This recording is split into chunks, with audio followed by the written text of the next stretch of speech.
Markelle Fultz has had a very rocky start to his professional basketball playing career. We all know the story, but now there is a new report. His agent/lawyer, Raymond Brothers, has announced that he has thoracic outlet syndrome. Huh?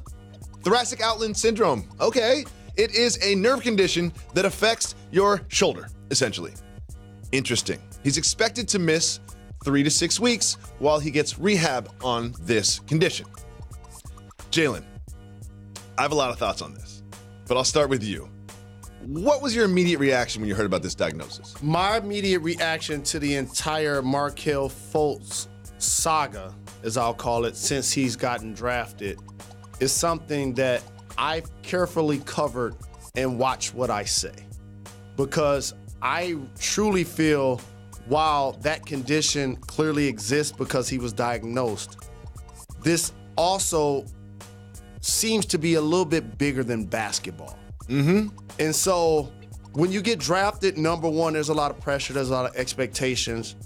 Well, they get heightened when the team gives up a first-round pick for you and Jason Tatum to take you. Yeah.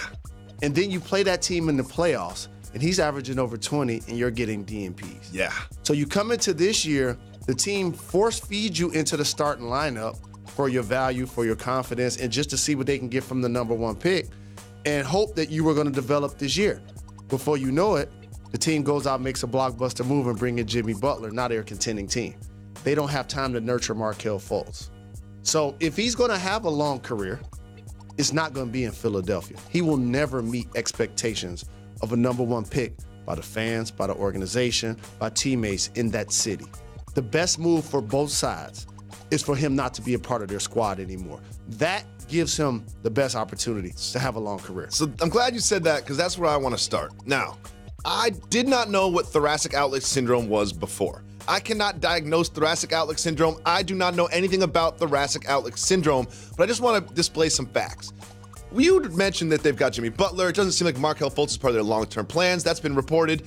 Okay, well then, what are we going to trade Markelle Fultz? His trade value couldn't be that high based on all the things that have happened. And if you remember, just a couple days ago, there was a rumorish report about other Sixers players being concerned about Markelle Fultz. And the inference was they're concerned about kind of where his head is at. So if you are a team who doesn't have a future with this player and you're thinking about his trade value, you're his agent and his lawyer, you're like, this isn't good because not a lot of teams are going to want to trade for somebody that's not performing that well on the floor. And there's been sort of rumors about where his head is at. And this is just, I'm not saying he doesn't have thoracic outlet syndrome. I have no idea if he does, but it's just convenient, the timeline of like, we're going to give it a name. We're going to give it a timeline of when it's going to be better. And that sort of like ties a bow on the whole saga and makes a neat little thing that helps his trade value. If I'm the Sixers, I trade him for a second-round pick in 2040. Oh, Jalen, that's not nice. That's what I would do. Really? He can't reach his promise under those circumstances. I mean, you're essentially saying you would cut him. I mean, because there's no value in a second-round pick in 2040. Well, there's always value in any pick, but also it's getting something in return. If you look deeper into rosters, there are people making $10 million that the team and or them are unhappy with their situation. Of course. You can move anybody in the NBA. Of course. Okay, that's the only thing that's going to give him a chance to have a career. I ain't even talking about like living up to the hype of a number one pick. I ain't even talking about that.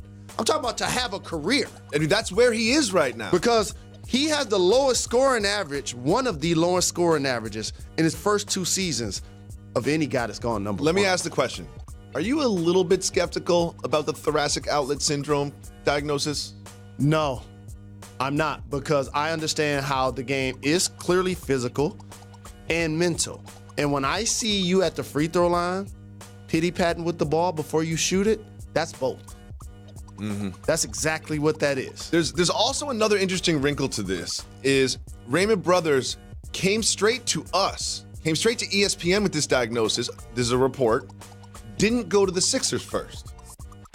What does that tell you? That tells me that relationship is fractured. We saw that from last season when Coach Brett Brown was talking about his shooting for him and said that he basically wouldn't play until he's able to make a shot. Okay? So we saw that fracture between his representatives and the organization happening last year. It just continued. And then he had a shooting coach over the summer, and then he stopped talking to the shooting coach. There's something going on.